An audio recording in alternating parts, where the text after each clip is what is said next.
BJP আপনাদের কাছে যখন ভোট চাইতে যাবে বিজেপিকে জিজ্ঞেস করবেন যে 100 দিনের টাকা তোমাদের সরকার 2021-এ বাংলায় হারার পর 3 বছর ধরে আটকে রেখেছে, কটা চিঠি লিখে মোদিকে বলেছো মানুষের টাকা মানুষের ব্যাংক অ্যাকাউন্টে পৌঁছে দেওয়া হোক?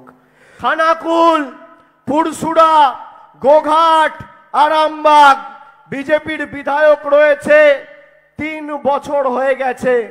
যদি বিজেপির একটা বিধায়ক দেখাতে পারে যে এই 4টে বিধানসভার 1000 বুথে গত 3 বছরে নরেন্দ্র মোদী বা কোনো কেন্দ্রীয় মন্ত্রী এসে মানুষের জন্য, মায়েদের জন্য 10 পয়সার বাড়তি কেন্দ্র সরকারের উন্নয়ন তাদের হাতে তুলে দিয়েছে, বা মানুষের জন্য 3 বছরে একটা পর্যালোচনা বৈঠক কোনো বুথে করেছে, আমি সংবাদ মাধ্যমের সামনে বলছি আমি তৃণমূলের জন্য আপনাদের কাছে কোনোদিন ভোট চাইতে আসবো না যদি এরা প্রমাণ করতে পারে।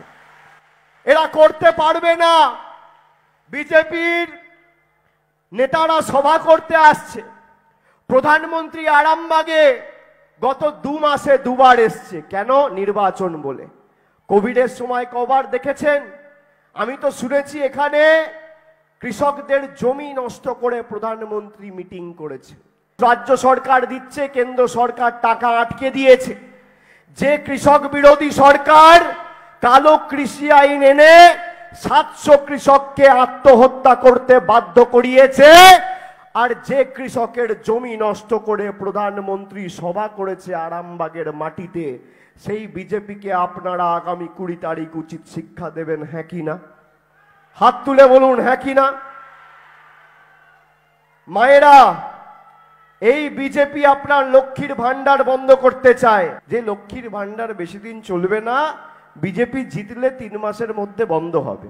আরে বিজেপি জিতলে বলেছে, জিতবে তো বাংলায় তৃণমূল, কোত্থেকে লক্ষ্মীর ভান্ডার বন্ধ হবে? আমি আপনাদের বলছি, যতদিন তৃণমূল কংগ্রেসের সরকার এই বাংলায় আছে আর যতদিন এই মাটিতে তৃণমূলের প্রতিনিধি থাকবে, আমরা বুক দিয়ে আপনার লক্ষ্মীর ভান্ডার আগলে রাখবো। লক্ষ্মীর ভান্ডার বন্ধ করার কোন নেতার দুঃসাহস নেই আপনার লক্ষ্মীর ভান্ডার স্পর্শ করার। চ্যালেঞ্জ আমার, দেশের প্রধানমন্ত্রী আর রাষ্ট্রপতিও যদি চায় আপনার লক্ষ্মীর ভান্ডার বন্ধ করতে দেবো না। চ্যালেঞ্জ তৃণমূল কংগ্রেসের, এটা আমাদের গ্যারেন্টি,